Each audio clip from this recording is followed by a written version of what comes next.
ที่นี่สถานีวิทยุ FM 104.50 เมกะเฮิรตซ์วัดฝายหินมหาวิทยาลัยเชียงใหม่จังหวัดเชียงใหม่รายการต่อจากนี้ไปขอเชิญท่านผู้ฟังทุกท่านเข้าสู่รายการดีมีคุณค่าน่าติดตามรายการเกษตรเพื่อชีวิตดำเนินรายการโดยกลุ่มรักเกษตรประสานงานโดยนายพิชัยคงพิทักษ์คณะเกษตรมหาวิทยาลัยเชียงใหม่หมายเลขโทรศัพท์053944030ขอเชิญทุกท่านติดตามรับฟังได้ณบัดนี้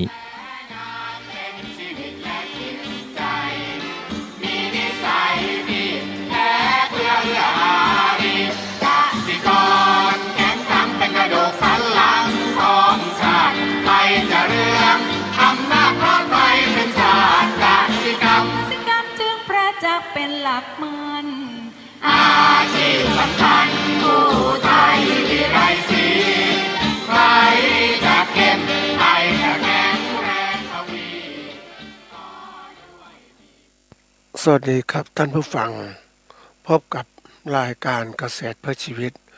สำหรับวันนี้เสนอเรื่องการพัฒนาคุณค่าก่อนเข้าสู่รายการก็มีธรรมะมาฝากท่านผู้ฟังจากหนังสือพจนานุกรมพุทธศาสตร์ฉบับประมวลศัพท์เรียบเรียงโดยพระเทพเวทีประยุทธ์โตมหาจุฬาลงกรณราชวิทยาลัยพิมพ์เผยแพร่ปี2533หัวข้อธรรมะวันนี้คือกรรมฐานคำว่ากรรมฐานก็คือที่ตั้งแห่งการงานอารมณ์เป็นที่ตั้งแห่งการทำงานของใจหรือแปลว่าอุบายทางใจวิธีฝึกอบรมจิตซึ่งมีอยู่สองประเภทคือสมถกรรมฐานอุบายสงบใจหนึ่งวิปัสสนากรรมฐานอุบายเรื่องปัญญาหนึ่งกรรมฐานมีทั้งหมดอยู่40มีมากกว่า40กองแต่ที่นี้ยกมา40คือกสิณ10อสุภะ10อนุสติ10พรหมวิหาร4อาหารเลปฏิคูลสัญญา1จตุวัฏฐาน1อารูป4ที่ยกหัวข้อกรรมฐานมาเนี่ยก็ถือว่าสอดคล้องกับสังคมซึ่งปัจจุบันนั้นสังคมเรามีความเครียดคนมีความเครียดเนื่องจากว่ารับเรื่องกับโรคระบาดโควิดระบาดเนี่ยแล้วก็ความเครียดการงานเศรษฐกิจสังคมการเมืองต่างๆมันเครียดไปหมดเลยแล้วยิ่งมีการออกข่าวเรื่องของโควิดมากทุกวันคนก็เครียดคือมันไม่มีทางออกอารมณ์การปรุงแต่งอารมณ์คือสภาวะจิตใจที่เปลี่ยนแปลงไปตามสิ่งเร้าคราวนี้สิ่งเร้ามันมีมากไปหมดคือโรคระบาดทุกวันนะคนก็หาทางออกไม่ได้ก็เครียดก็เลยกลายเป็นคิดอะไรไม่ออกนะคือคนที่ลำบากก็คือคนที่เป็นโรคนะอันนี้เป็นโรคไม่รู้จะทำไงก็รู้เป็นโรคแต่มันจะตายหรือจะเป็นล่ะอันนี้ก็เครียดแล้วทีนี้กลุ่มหนึ่งก็คือกลุ่มที่ไม่เป็นโรคกลุ่มที่กลัวติดโรคอีกนะจะติดโรคก็เครียดอีกจะป้องกันยังไงแล้วกลุ่มที่ถัดมาคือกลุ่มที่โรคมันทำก่อผลเสียเรื่องเกี่ยวกับงานอาชีพคนก็ไม่มาเที่ยวคนกลัวโรคต่างๆก็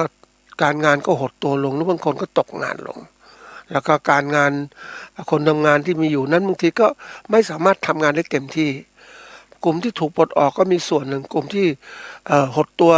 บริษัทหรือกลุ่มงานหดตัวไม่จ้างงานเต็มที่ก็เหลือทำงานแรงงานไม่มาก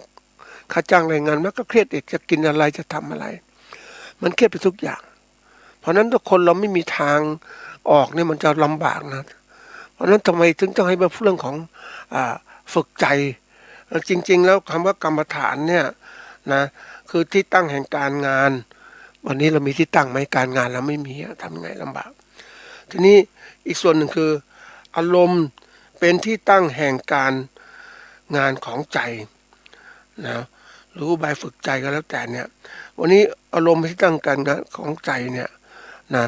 มันจิตมันคิดเครียดมากๆเพราะนั้นจำเป็นอย่างยิ่งที่ต้องหาอารมณ์ที่มาเป็นที่ตั้งอารมณ์เป็นหลักถ้าเราปล่อยจิตใจมันคิดเรื่องนู้นเรื่องนี้คิดสับสนวุ่นวายไปหมดเลยเนี่ยมี10 เรื่องก็คิด10 เรื่องหยุดไม่เป็นมันก็คิดมันโผล่มาอีกเพราะนั้นจึงจำเป็นอย่างยิ่งที่ต้องมีการฝึกจิตใจของเรานะให้มันจิตใจมันอยู่กับอารมณ์เดียวอย่าไปคิดหลายอารมณ์สับไปสับมานะมันก็ทำให้ผู้เจ้าของผู้เป็นเจ้าของเนี่ยนะก็เครียดอีกใช่ไหมก็ไม่มันก็ทรมานคิดมากๆเนี่ยมันทรมานนะท่านผู้ฟัง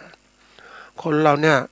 ถ้ามันตอกย้ำความคิดบ่อยๆจิตมันก็บอบช้ำนะจิตใจก็มันรู้สึกมัน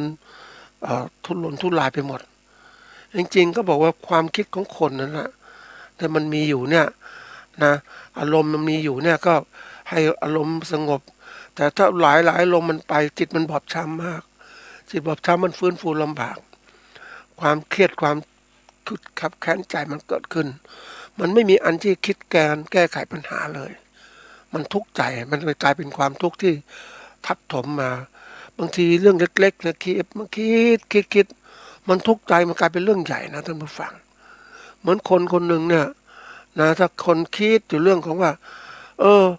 นะการงานไม่มีครอบครัวมีปัญหานะญาติพี่น้องหาเงินไม่มีมันคิดหลายเรื่องมันจิตใจมันบอบช้ำอันตรายเพราะฉะนั้นจำเป็นถ้าปล่อยมันไปเนี่ยมันจะเป็นเรื่องความเครียดเรื่องการคิดที่มันสับสนมันคิดไม่ออกหาทางไม่ออกจากเรื่องเล็กกลายเป็นเรื่องใหญ่มันทุกข์ทรมานที่สุดก็จะตัดสินใจในทางหาทางแก้ปัญหาละที่มันเป็นในทางที่ไม่ถูกต้องนั้นบางทีทำไมอย่างที่ทุกวันนี้ตอกย้ำอยู่นั่นแหละว่าโรคคนเป็นโรคต่างๆมามากมายเนี่ยมันก็ทุกข์ร้อนลำบากนะมันก็กลายเป็นปัญหาที่เกิดขึ้นนะแล้วก็คนจะหาทางแก้อย่างไรนะอันนี้เป็นส่วนหนึ่งนะท่านผู้ฟังคนเราเนี่ยถูกกระหน่ำทุกวันความกลัวมันจริงๆแล้วกลัวเนี่ยมันก็ส่วนหนึ่งนะมันธรรมชาติของมนุษย์แต่กลัวมากๆโดยไม่มีความเขาเรียกว่าไม่มีทางออกแล้วกลัวด้วยไม่มีเหตุมีผลนะท่านผู้ฟังนะบางคนที่บอกว่ากลัวมากๆอย่างเหมือนกับชาวเนปาลเนี่ยนะกลัวมากกลัวโควิดมากกลัวโควิดมันจะมาทางอากาศมานู่นปิดบ้านปิดช่องปิดหมดเลยอยู่กันในบ้านน่ะเพราะว่ารัฐบาลไม่ได้ความรู้เรื่องการที่ว่าจะแก้ปัญหาโควิดอย่างไรกลัวไปหมดว่ามันโรคนี้มันจะเข้ามาทั้งหน้าต่างเข้ามาทางลมเพราะฉะนั้นอยู่บ้านห่างๆก็ปิดบ้านปิดประตูหมดเลยกลายเป็นคนที่เก็บเนื้อเก็บตัวแล้วอันตรายเลยนะมันก็ถ้าเป็นคนในบ้านเป็นก็เป็นหมดในบ้านนะจริงๆแล้วการติดของมันเนี่ยมันก็ติดเฉพาะส่วนนั่นแหละที่คนได้สัมผัสกันนะถ้าเรารู้ว่าจะไปเดินทางไปไหนก็แก้ปัญหาแม่สัมผัสทางไม่หายใจลดการต่างๆแล้วเนี่ยก็จะไม่ติดโรคบางคนคิดมากทั้งลามไปถึงผิดผลเกษตรว่าเฮ้ยผิดผลเกษตรเนี่ยจะมีเชื้อติดอีกนะติดมากับพืชผักผลไม้น่ากลัวนะสัมผัสนู่นสัมผัสนี่ยิ่งไปเจอคนที่มันวิตกจริตมากเกินไปคือแม้กระทั่งเงินที่จับมาหรือว่าอะไรต่างๆเนี่ยฉีดแอลกอฮอล์หมดเลยฆ่าเชื้อต่างๆด้วยความกลัวหมดทั้งที่จริงๆแล้วเนี่ยรัฐบาลนะถ้าพูดถึงตามหลักนะอะไรก็ตามคนเนี่ยความกลัวมันไม่มีเหตุมีผลนะท่านผู้ฟังมันกลัวมันเป็นการตัดช่องน้อยแล้วคนไม่มีกลัวเหมือนคนไม่รู้ไม่รู้ก็กลายเป็นเหยื่อของความไม่รู้นั่นแหละตกระกำลำบากจริงๆต้องหาหลักฐานยืนยันว่าไวรัสชนิดนี้มันติดกับผลไม้ไหมมันติดในนู่นมันนี้ไหมไม่ติดก็ไม่ติดมันไม่ติดอยู่แล้วใช่ไหมถ้ามันส่งไปหลายๆวันอย่างเนี้ยเชื้อโรคมันอยู่ไม่ไวรัสอยู่ไม่ได้เห็นไหมอันนี้มันไม่มีใครมาชี้แจงรัฐบาลก็ไม่ชี้แจงมันก็กลายเป็นคนกลัวไปหมดแล้วยิ่งไปพืชผลเกษตรเราเนี่ยก็เลยกลายเป็นว่าคนไม่กล้าบริโภคสินค้าเหมือนคนจีนไม่กล้าบริโภคสินค้าไทยอ้างว่ามังคุดมีเชื้อไวรัสติดไปนู่นไปนี่ซึ่งเป็นเรื่องการที่ว่าไม่มีเหตุมีผล นะมันเป็นอันตรายวันนี้ต้องหาเหตุผลขึ้นมาคือเรื่องของความรู้นั่นแหละในเรื่องของการแก้ปัญหาเนี่ยมันคนเราต้องมีความรู้ไม่ใช่มีความกลัวและโลกปัจจุบันนะพูดจริงๆแล้วเนี่ยโลกของมนุษย์เนี่ยมันเป็นโลกของการจุดระดมความกลัวให้มีมากขึ้นเมื่อกลัวคนต่างๆไม่ออกจากบ้านอย่างเนี้ยมันเศรษฐกิจก็พังสิจริงๆมันต้องเดินไปกับโลกนั่นแหละแต่เดินไปในโลกปกติแต่เพียงแต่ว่าป้องกันไม่ให้เชื้อโรคมันเข้ามาโดยเรามีระบบที่เรียกว่าป้องกันที่ดีที่สุดเหมือนกับแพทย์นะที่เขามีชุดป้องกันเชื้อโรคแล้วบางคนติดต่ออย่างนี้ต้องใส่ใช่ไหมกลัวคือจริงหาเหตุผลว่าเชื้อนี่มันอยู่ในอากาศได้นานเท่าไหร่ติดอย่างไรปริมาณเป็นยังไงและมีการตรวจสอบโดยการตรวจสอบเชื้อเป็นยังไงมีใบประกาศสมมุติว่าใบประกาศว่าผู้นี้ตรวจสอบแล้วว่าไม่มีเชื้อนะก็ต้องตรวจสอบอย่างนี้ทดสอบโดยเทสคิดต่างๆก็จะสามารถทำให้คนมีความมั่นใจนะทีนี้คนมันไม่มีความมั่นใจไม่มีความรู้มันก็กลายเป็นกลัวไปหมดเลยนี่คือปัญหาละอันนี้เศรษฐกิจมันจะตกต่ำเลยมันถึงตกต่ำแล้วท่านผู้ฟังวันนี้เก็บภาษีก็ไม่ถึง100%ได้แค่50-60%หรือจะ50%เพราะคนไม่จับจ่ายใช้สอยคนอยู่กับบ้านอย่างเนี้ยทำยังไงไม่ไปซื้อสินค้าปกติทำไงยิ่งพืชผลเกษตรเราตกต่ำมากเลยนะเพราะไม่รู้ทำไงนอกจากบางคนบอกว่าส่งไปทางไปรษณีย์ส่งอะไรทีนี้ไปรษณีย์ก็กลัวส่งไปเนี่ยบริษัทขนส่งหรืออะไรก็กลัวอีกไม่มีคนส่งคน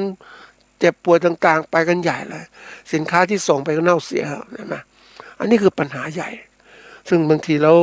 าต้องหาทางแก้เรื่องตรงก็คืออันที่หนึ่งคือจุดประกายความรู้สึกนึกคิดของคนให้มีความรู้นะมีความรู้แล้วก็นำความรู้นั้นไปจัดการกับตัวเองในการป้องกันกำจัดไม่มีติดโรคและถัดมาที่สองคือว่ารัฐบาลต้องมีมาตรการควบคุมที่ดีวัคซีนต้องมีคุณภาพฉีดให้ทั่วถึงทั้งหมดเลยนะตรวจสอบก่อนด้วยเทสคิดว่าเป็นโรคไม่เป็นโรคระดมการฉีดให้เต็มที่ไม่ใช่ไม่ระดมคือระดมน้อยเชื้อก็ไม่วัคซีนก็ไม่มีคุณภาพมันก็เกิดการระบาดขึ้นอันนี้คือตัวอย่างที่มันตั้งแต่เดือนเมษาที่ผ่านมาจนถึงวันนี้มันก็ลามไปขนาดหนักแล้วนี่อันนี้จะทำยังไงแล้วเชื้อนี้ถ้าคุมไม่ได้มันก็กลายพันธุ์เข้าไปอีกนะมันกลายพันธุ์เพราะฉะนั้นวัคซีนที่มันมีเชื้อตายไม่สามารถคุมได้ละอันนี้เชื้อมันก็กลายพันธุ์ไปโน่นไปนี่มันเป็นสิ่งน่ากลัวนะอันตรายด้วยเพราะฉะนั้นบางทีอย่างที่บอกว่าการจะสร้างให้คนปลอดจากโรคเหล่านี้คือหาระบบปกป้องที่ดีแล้วก็ให้คนมีภูมิต้านทานนะไม่ให้เป็นโรคร่างกายแข็งแรงต่างๆอันนี้ผมฝากเป็นข้อคิดเพื่อเอาที่เหตุผลยกกรรมฐานมาเนี่ยก็อารมณ์เป็นที่ตั้งแห่งการทำงานของใจเนี่ยจะช่วยลดความเครียดได้อารมณ์เป็นหนึ่งพอถึงเวลาก็ ใช้อย่างที่เราใช้คำว่าพุทโธพุทโธก็ได้นะเพื่อลดอารมณ์อื่นๆให้มีลมณ์เดียวในการที่ทำให้คนนั้นจิตเราได้พักบ้างถ้าจิตไม่ได้พักมันก็ทุกข์แล้วนะอันนี้ก็เป็นข้อคิดที่นำมาฝากหัวข้อที่นำมาฝากท่านผู้ฟังวันนี้คือเรื่องของการพัฒนาคุณภาพตั้งแต่ก่อนหลายตอนแล้วก็มีพูดถึงพัฒนาความคิดแล้วนะอันนั้นคิดอันนี้คุณภาพหมายว่าต้องทำแล้วดูความหมายซะก่อนว่ามันคืออะไรคำว่าคุณภาพก็คือลักษณะที่ดีของบุคคลหรือสิ่งของในคุณภาพมันก็มีคำข้างเคียงคือคุณค่าก็มีคุณค่าก็เป็นคำนามว่าสิ่งมีประโยชน์หรือมีมูลค่าหรือคุณธรรมก็คือสภาพคุณงามความดีนะทีนี้การพัฒนาแปลว่าการทำให้ดีขึ้นรวมความแล้วเนี่ยการทำลักษณะที่ดีเด่นของคนหรือสิ่งของให้ดีขึ้นคำว่าดีขึ้นหมายว่าดีจากเดิมยังดียังไงตอนนี้ต้องดีขึ้นกว่าเดิมหรือมีคุณค่ามากกว่าเดิมอันนี้คือการพัฒนาคุณค่าขึ้นมานี่มันเกี่ยวข้องอะไรล่ะคุณค่านะ สำคัญก็คือว่ามันเกี่ยวข้องคือคุณค่าในที่นี้จะแบ่งออกเป็นสองระดับคือระดับตัวเองนะตัวเองต้องนะระดับอีกตัวหนึ่งคือระดับองค์กรนะระดับต่อมาคือระดับสังคมนะทีนี้มาดูว่าคุณภาพของตัวเราเองเนี่ยแหละนะสำคัญมากการจะเพิ่มคุณภาพได้อย่างไรนะคุณภาพเนี่ยคือทำให้ตัวเองดีเด่นอย่างไรนะโดยเฉพาะอย่างยิ่งท่านเกษตรกรหรือผู้ประกอบการเนี่ยในช่วงเวลาเนี้ยเราเจอปัญหามากมายทีเดียวพืชผลเราตกราคาตกต่ำนะประสบปัญหาขาดทุนแล้วก็ขายไม่ได้ดีนะมันก็เขาเรียกอะไรนะหมดทั้งเงินที่ลงทุนก็ไม่มีกำไรละอันถัดมาคือจิตใจก็ห่อเหี่ยวขึ้นแล้วนะมันตกไปหมดละแล้วยิ่งมาเจอรัฐบาลที่เป็นมันก็ตกอีกนะสิ่งแวดล้อมเสียหายตกอีกมันไม่มีเหมือนเดิมเพราะฉะนั้นการที่เราจะพัฒนาคุณค่าให้กับตัวเองเนี่ยเขาบอกมี3ระดับด้วยกันง่ายๆอันที่หนึ่งก็คือว่าเรื่องของ ความรู้เราต้องพัฒนาความรู้ซะก่อนอย่างสถานการณ์ปัจจุบันเนี่ยเราตกอยู่ภายใต้โลกของความไม่รู้นะเราไอ้ความไม่รู้ของเราเนี่ยแหละส่วนหนึ่งละ คือการเมืองเศรษฐกิจสังคมเราไม่เคยรู้เพราะปกติคนไทยเนี่ยไม่ค่อยชอบรู้เรื่องพวกนี้รู้เฉพาะเรื่องแคบๆรู้เฉพาะส่วนตัวนะการทำมากินต่างๆเห็นไหมแล้วเราก็ไม่รู้สภาพสังคมที่เป็นยังไงไม่รู้สิ่งแวดล้อมเป็นยังไงระบบเป็นยังไง อันนี้มันทำให้เราเกิดการนี่แหละเราทำให้การกระทำเราไม่ดีขึ้นเพราะฉะนั้นสิ่งจำเป็นที่เราต้องรู้ให้หมดเลยความรู้ของเรานั้นความรู้มันจะมีระดับกว้างระดับลึกเราต้องรู้ทั้งหมดรู้ในเรื่องที่เราจะต้องทำนะการงานอาชีพเราต้องรู้ละรู้สึกว่ารู้เกี่ยวกับสิ่งแวดล้อมต่างๆที่เราเกี่ยวข้องแล้วมันต้องเกี่ยวข้องกับเรารู้แล้วเราต้องรู้เรื่องการจัดการด้วยนะทำยังไงอันนี้เราหาความรู้อย่างไรนะแน่นอนเราก็ศึกษาสินะเดี๋ยวนี้ความรู้มันไม่ใช่แคบเหมือนเดิมเราหาความรู้ศึกษายิ่งช่วงเนี้ยนะเรารู้เลยว่าเศรษฐกิจอย่างนี้เป็นเพราะอะไรรู้จักพิจารณาหาเหตุและผลเกิดขึ้น มันเป็นการที่เรียกว่าเขาบอกว่าสิ่งแวดล้อมทั้งหมดนะมันเป็นครูรอบๆตัวเรามันสอนเราต้องสังเกตให้เป็นเราสิ่งแวดล้อมไม่ดีมันสอนเรายังไงที่มันไม่ดีเราก็เก็บมาเป็นข้อมูลของเราหาทางป้องกันหรือหาทางพัฒนาสิ่งแวดล้อมไม่ดีขึ้น ไม่ใช่ว่าไม่สนใจเลยนะใครจะไม่เป็นผู้ปกครองก็ไม่สนใจนี่แหละคือสิ่งที่เกิดขึ้นแหละวันนี้นี่มันเป็นบทเรียนนะท่านผู้ฟังเกษตรกรจะบอกว่ามันทำไมแย่อย่างงู้นอย่างนี้ก็เราเองไหมถามว่าตัวเองไหมก็ตัวเราก็มีผลนะท่านผู้ฟังเพราะเราไม่ได้ใส่ใจการเมืองไม่สนใจเลือกคนดีเข้าไปเป็นผู้แทนนี่ตัวอย่างนะเราก็สนใจเฉพาะการทำมากินของเราแค่นั้นนะจริงๆก็บอกว่าคนเรานั้นจำเป็นอย่างยิ่งต้องสนใจสิ่งแวดล้อมรอบตัวหาทางจัดการให้ดีที่สุดไม่ใช่ปล่อยปละละเลย อย่างที่ผ่านมาเนี่ยท่านผู้ฟังก็คงจะทราบว่าประเทศไทยนั้นเนี่ยถูกปกครองในระบบที่ว่ามันมีนักปกครองผู้ปกครองมาปกครองเราแล้วไม่ค่อยให้ความรู้กับเราเพราะว่าไม่ต้องการให้ประชาชนรู้มากปกครองยากเอาความรู้แต่นี้พอมองก็มองเฉพาะในแปลงนาไม่ต้องไปมองอย่างอื่นนะอะไรต่างๆไม่ต้องสนใจสิ่งแวดล้อมมองทำหากินให้มีอยู่ไม่กินพอกินพอใช้ ไม่ได้คิดว่าเฮ้ยมันต้องมองสิ่งอื่นที่รอบๆด้วยเราถูกฝึกมาอย่างนั้นแล้วเราไม่ค่อยมีสิทธิ์มีเสียงต่างๆเพราะว่าผู้ปกครองเขาก็กันไว้หมดไม่มีใครแล้วนะท่านผู้ฟังที่อยากให้ทุกคนหรือคู่แข่งขันมีอำนาจหรือมีความรู้มากเนี่ยปกครองยากนี่อันนี้เรื่องจริงนะเราไปเห็นในที่ประชุมต่างๆเนี่ยที่ประชุมปุ๊บใครมีข้อสงสัยใครมีข้อเสนอแนะไหมเฉยเงียบไปหมดเลย เพราะอะไรก็เพราะว่าผู้ประชุมนั้นไม่มีความรู้ก็ไม่มีความรู้แล้วก็ไม่อยากแสดงออกประเภทที่ว่านิ่งเสียตำลึงทองระบบนี้ปกครองประเทศมานานมากประชาชนไทยถึงจะเป็นอย่างเนี้ยเราเคยไปเข้าที่ประชุมที่เขามีความรู้เนี่ย เขาถกเถียงกันนะท่านผู้ฟังถกเถียงหาทางออกที่ถูกต้องคนเสนอเป็นอย่างนี้มันถูกไหมครูฟังบอกไม่ถูกก็เป็นอย่างนี้ดีกว่าไหมแล้วก็หาข้อสรุปขึ้นมา นี่แล้วไม่นั่นก็ไปหาความรู้เพิ่มเติมอ่านหนังสือค้นคว้ามาคนไทยถ้าพูดจริงๆไม่คือเราไม่ก็อ่านหนังสือไม่ก็ค้นคว้าเขาชอบที่ว่าจะดูอะไรสบายๆแต่ดูหนังดูละครสบายไม่คิดอะไรเนี่ยมันก็เป็นอย่างเนี้ยเห็นไหมเราจะไปโทษใครคุณภาพของประชาชนของประเทศนี่สำคัญมากเลยนะมีผลต่อประเทศของเราแต่เราถูกปกครองทำให้คนเนี่ยโดยระบบที่ทำให้คนไม่มีคุณภาพการเมืองการเลือกตั้งก็ไม่มีไม่มีคุณภาพเพราะนั้นมันไม่เกิดอะไรขึ้นใช่ไหมเราเห็นประเทศบางที่กลุ่มของเขาเนี่ยพัฒนาเขาทำได้ดีเพราะคนในสังคมก็ดีขึ้นพัฒนาเมืองต่างๆดูดีไปหมดอยู่ยังมีความสุขบ้านเมืองสะอาดอย่างเนี้ย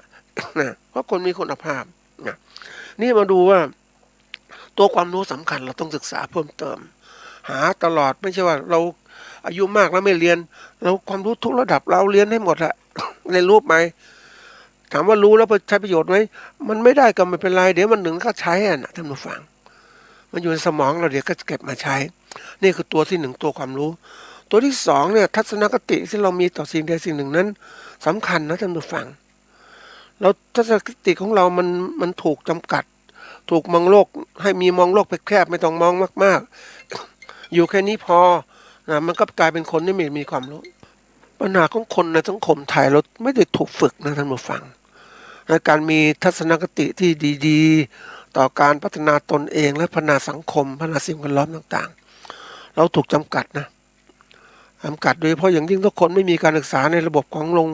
รงเรียนสามัญที่สูงพอหรือเข้ามหาวิทยาลัยก็อยู่เฉยๆนะไม่เคยรู้อะไรแต่เราเรียนรู้มากๆท่านผู้ฟังจะมีอะไรที่น่าสนใจมากตัวสำคัญที่สุดในการกระตุ้นพัฒนานั่นคือทัศนคติของคนที่มีต่อการศึกษาที่มีต่อการพัฒนาประเทศที่มีต่อความเจริญก้าวหน้าของประเทศเราต้องทำให้ทั้งคนวันนี้เราถูกฝึกโดยสิ่งแวดล้อมมันฝึกเราก่อนเราไม่ได้สนใจเพราะว่าเราไม่มีโทรศัพท์เดี๋ยวนี้โทรศัพท์สมาร์ทโฟนมีแล้วเนี่ยก็สอนเราได้เราก็ศึกษาตามมันถูกบีบนะท่านผู้ฟังเนี่ยจริงอยู่ครั้งแรกก็บอกว่าสิ่งแวดล้อมมันไม่สำคัญอย่างนี้แต่จริงๆสิ่งแวดล้อมสำคัญนะมันสำคัญมันสอนคนจากคนที่เคยโอนเงินไม่เป็นอย่างเนี้ยเดี๋ยวนี้ไปเจอเด็กรุ่นใหม่ท่านผู้ฟังเขาใช้โอนเงินไม่ต้องจับเงินเลยจะซื้อข้าวของมีปุ๊บยิงบาร์โค้ดก็จบแล้วจ่ายตังค์เรียบร้อยนะไม่ต้องจับตังค์เลยซื้อตู้ไปเห็นตู้ขายของมันไว้คนโบราณไม่กล้าเข้าในศูนย์การค้าเดี๋ยวนี้ไปเข้าปุ๊บจะซื้อของก็เลือกปุ๊บเอายิงพร้อมเพย์จ่ายปุ๊บก็โอเคละนะได้ของแล้วนี่ความทันสมัยของสังคมรอบๆเลยมันสอนเราเพราะนั้นเราเองไม่ใช่มีว่ามีทัศนคติแบบว่าประเภทที่เรียกว่าเอาอยู่ง่ายๆอยู่อย่างนี้พอละไม่ต้องคิดอะไรมากอยู่อย่างชนบทอย่างเงี้ยยังอยู่รอดได้เขาคิดอย่างนั้นถูกฝึกอย่างนั้นแต่ความจริงนั้นโอ้ท่านผู้ฟังคนกลุ่มหนึ่งที่ถูกหลอกให้คิดแค่นี้ถูกเขาเอารัดเอาเปรียบตลอดเวลาเพราะความไม่รู้นั่นเองเห็นไหมเพราะนั้นทัศนคติสำคัญมากนะเราต้องทันกับกระแสโลกที่มันเปลี่ยนแปลงเราถึงจะอยู่รอดดีขึ้นไม่ใช่เกือบเนี้ยกับตัวอยู่อย่างเงี้ยเราไม่เคยเจอชาวบ้านเงี้ยอยู่ก็แค่เนี้ยไม่ต้องพัฒนาอยู่อย่างเงี้ยไปอยู่ได้คิดอยู่ได้แต่ถ้าเราฟังอย่างที่บอกว่ามันอยู่ไม่ได้เพราะอะไรก็อีกสังคมมันเจริญมันก็เข้ามาทับใช่ไหมมันก็แย่งทรัพยากรธรรมชาติหมดไปแล้วไอ้คนอยู่เฉยๆอยู่ได้บอกอยู่ได้ท่านผู้ฟังเชื่อไหมว่าไอ้ค่าของเงินเนี่ยมันก็ตกต่ำลงไปเห็นไหมเงินที่เรามีทรัพย์สินที่เรามีพื้นที่ที่เรามีมันถูกกำจัดหมดเหมือนกันถ้าคนไม่รู้เนี่ยเป็นยังไงยิ่งไปเจอโลกที่พัฒนาแล้วมาดูเทียบโลกของเราเป็นยังไงเพราะฉะนั้นเป็นความจำเป็นอย่างยิ่งที่เราจะต้องไปเรียนรู้ให้มากขึ้นยิ่งเรามีโทรศัพท์มือถือแล้วใช้เต็มที่เลยโลกในนั้นมันมามากสังคมความรู้มันมีมากจริงๆเลยเราไม่ต้องไปฟังใครเราดูอ่านมาดูให้มันมากๆแล้วศึกษาถึงความเป็นจริงปุ๊บเราจะตัดสินใจว่าเรียนรู้อะไรไม่ใช่เอาถูกคนอื่นมาบอกอย่าคิดมากเลยอย่าไปทำอย่างนี้เลยอยู่ก็เงียบดีกว่าอยู่อย่างพอมีพอกินดีแล้วเนี่ย อันตรายมากนะท่านผู้ฟังไอ้โลกนี้มันไม่ใช่โลกพอมีพอกินนะท่านผู้ฟังไอ้โลกนี้เป็นโลกที่แบบเขาเรียกอะไรพอเก็บพอใช้พอที่จะสร้างทุกอย่างแล้วโลกนี้มันเอารัดเอาเปรียบคนที่ฉลาดมันก็หลอกคนได้มันเอาเปรียบคนอื่นคนที่ไม่ฉลาดก็ถูกเอาเปรียบแล้วก็ถูกเอาเหมือนเกษตรกรเราเนี่ยถูกเอารัดเอาเปรียบจริงดูรู้สึกว่ามันมันเป็นสิ่งที่มันถูกอะไรถูกหล่อหลอมมานานตัวระบบสังคมมันกดดันวันนี้ถึงบอกว่าเกษตรกรจำเป็นอย่างยิ่งที่จะต้องพัฒนาตนเองให้เป็นผู้ประกอบการเสียถ้าพัฒนาไม่ได้ก็เป็นผู้ใช้แรงงานในเครือข่ายเกษตรกรรมสมัยใหม่ดีกว่าอยู่อย่างที่เป็นเกษตรกรธรรมดานะคงเป็นเกษตรกร 1.0 นั่นน่ะที่ว่าทำมาหากินไปนะที่เหลือสินค้าเกษตรขายนะไม่ยุคปัจจุบันมันเป็นการทำมาเขาเรียกทำการเกษตรแบบชนิดที่เรียกว่าทำขายนะเอาเงินมาซื้อสินค้าอื่นกินบริโภคอย่างเนี้ยมันเปลี่ยนแปลงหมดแล้วนะท่านผู้ฟัง เราเห็นคนที่ถูกเอาเปรียบมันโหมันเศร้าใจนะมันถูกเอาเปรียบโดยถูกหลอกฮะไม่ต้องเรียนรู้มากแล้วพอแล้วแค่นี้พอแล้วเห็นไหมมันก็อยู่ธรรมดานั่นแหละอยู่รอดแบบเหมือนกับว่าไปไหนไม่ได้อะเพราะไม่พอในโลกของการเกษตรปัจจุบันมันเป็นโลกของการประกอบการที่จะต้องมีความรู้ที่มากขึ้นคิดอะไรที่มันเก่งขึ้นเนี่ยนี่ทัศนคติต้องเปลี่ยนนะท่านผู้ฟังเอาเปลี่ยนให้มันทันกับสังคมมองให้มันโลกมันกว้างขึ้นไม่จะมองโลกแคบๆนะแล้วไปเชื่อผู้บริหารหรือผู้นำที่ชี้นู่นไปนี่นะไปเห็นเขาหลอกอย่างนี้เป็นอย่างนู้นอย่างนี้มันเป็นอะไรที่แบบมันรู้ยิ่งเรารู้มากๆนะท่านผู้ฟังมันก็ทุกข์เหมือนกันนะทุกข์กับความที่ว่าเห็นคนมันหลอกลวงได้ไอ้นี่บอกลวงได้ไอ้ภาครัฐหลอกลวงประชาชนได้อย่างนี้คือไม่ได้ให้ความรู้ที่เต็มที่กับเขาอะแล้วมันก็กลายเป็นว่าเฮ้ยมันประเทศถึงด้อยพัฒนาอย่างเนี้ยวันเนี้ยที่บอกว่าถ้าเราจะยกระดับของการเกษตรเราสูงขึ้นต้องยกระดับเกษตรกรให้มีคุณภาพมากขึ้นให้เป็นผู้ประกอบการยิ่งมีโครงการบางโครงการเนาะเป็นทายาทเกษตรกรอย่างงู้นนี่เกษตรกรถามเป็นทายาทในแง่ไหน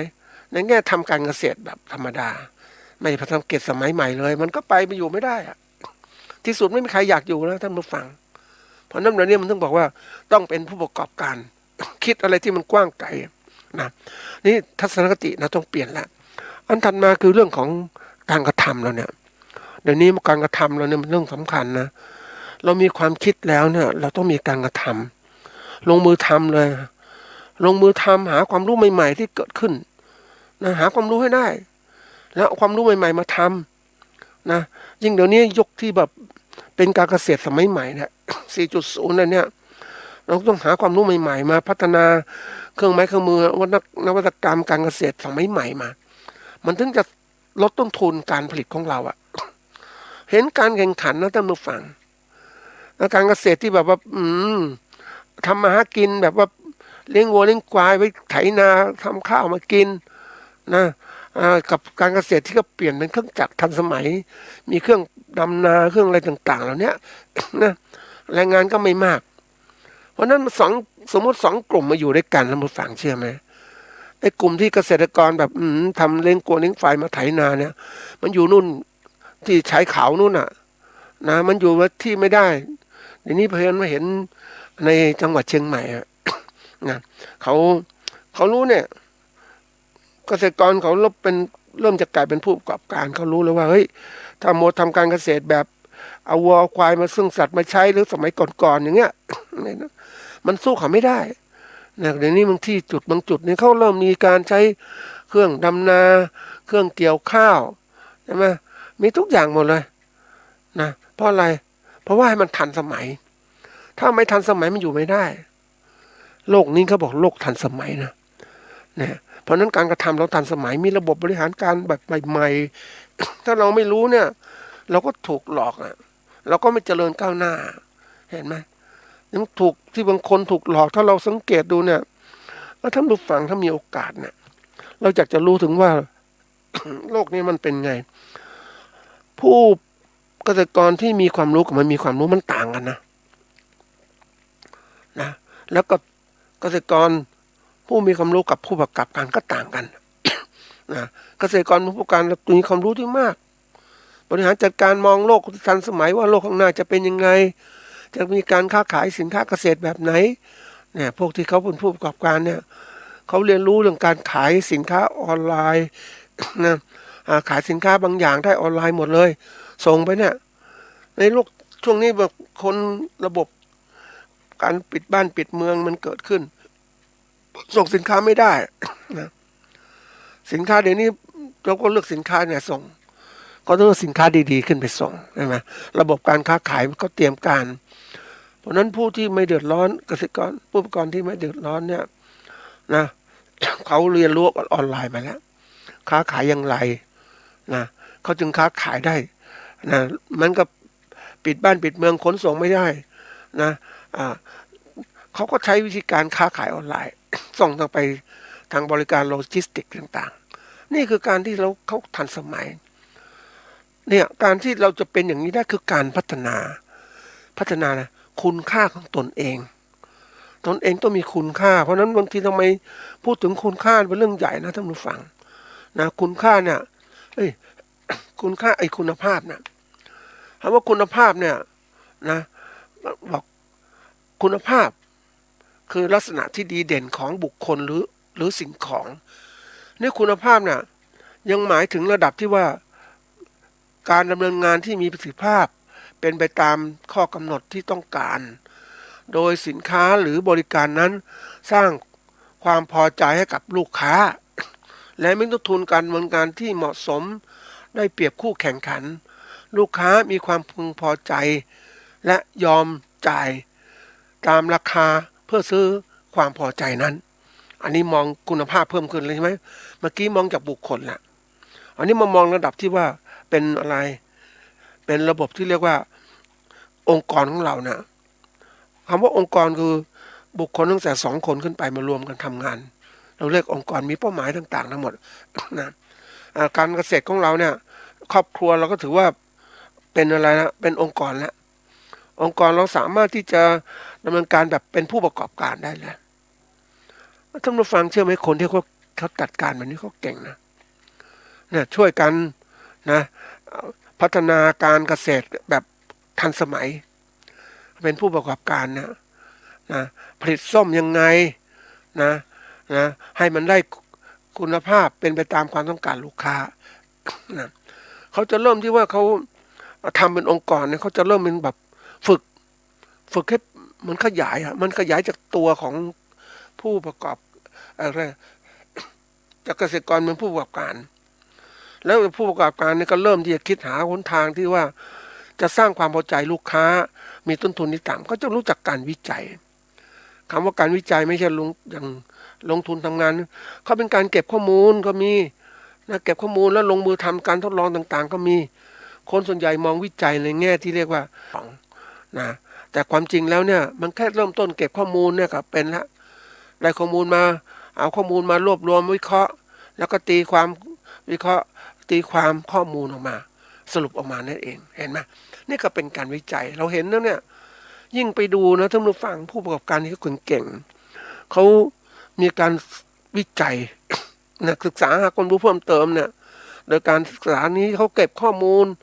เขาจะรู้ทิศทางการประกอบการก็จะเป็นในแนวไหนอย่างผู้ประกอบการที่เขาเห็นว่าโรคโควิดระบาดเนี่ยการที่คนปิดบ้านปิดเมืองเนี่ยปิดบ้านเนี่ยนะทำยังไงเขาจะอยู่รอดนะจริงๆแล้วช่วงมันก็ดีอย่างสมัยก่อนเนี่ยเราเคยเขาเรียกมีการตลาดเราจะซื้อสินค้าเกษตรก็ไปที่ตลาดนะแต่ทีนี้มันระบบโลกสังคมพัฒนาไปไม่ต้องไปตลาดก็สามารถใช้บริการของเครือข่ายโลจิสติกเนี่ยในการเรียกอะไรนำสินค้ามาส่งที่บ้านหรือเอาสินค้าไปขายไปส่งให้กับลูกค้าหรือเราไปซื้อสินค้าจากลูกค้าจากพ่อค้ามาเราใช้เพราะนั้นใช้บริการอย่างเนี้ยมันเกิดขึ้นนะ สิ่งนี้มันเกิดขึ้นมาหลาย10 ปีนะท่านผู้ฟังในประเทศที่เรียกประเทศเขาพัฒนาแล้ว ประเทศไทยเพิ่งนำเข้ามา เพราะว่าก่อนจะนำเข้ามามันก็ใช้เฉพาะกรุงเทพซึ่งเขาบอกว่ามันยังไม่มีคนเนี่ยยังคิดอะไรแบบเขาเรียกอะไรยังไม่รอบคอบอยากจะได้สินค้าเนี่ยก็ขับรถยนต์ขับจักรยานยนต์ไปซื้อสินค้าที่ตลาดนะที่คนรุ่นใหม่เขาคิดไปซื้อสินค้าตลาดต้นทุนมันสูงเนี่ยถ้าจ้างคนอื่นซื้อทันได้ไหมเราได้มีเวลาทำอย่างอื่นนะมันเป็นอย่างนี้จริงนะท่านผู้ฟังถ้าเทียบถึงตัวเงินน่ะเราไปซื้อเองรอคอยเดินเหนื่อยแทบตายกว่าจะได้สินค้ามาแล้วก็ค่าใช้จ่ายก็แน่นอนมันเหนื่อยแล้วค่าน้ำมันต่างๆก็มีหมดเลยแต่ถ้าเราอยู่กับบ้านเราจ้างคนอื่นไปหาแทนเรามันเหมือนค่าจ้างเราค่าจ้างคนอื่นนะไปทำงานแทนเราเนี่ยสามารถไปทำงานอื่นที่ดีกว่านั่งทำงานอยากจะกินแล้วก็สั่งเนี่ยไอ้โลกที่มันทันสมัยมันมาอย่างนี้ก่อนแล้วมันก็เข้ามาประเทศไทยในก่อนที่เกิดโควิดเนี่ยดังนั้นวันนี้คนที่เขาปรับตัวเร็วเนี่ยเขาใช้บริการเหล่านี้เยอะมากเลยไม่ต้องไปไหนอย่างที่เราไปที่ห้างไปเห็นเนี่ยนะก็เคยที่แบบไปดูห้างต่างประเทศเนี่ยแล้วทำไมมันอยู่ได้ยังไงนะมีคนเดินน้อยแต่มันค้าขายยังไงเพราะนั้นที่มันค้าขายตรงนั้นคือแค่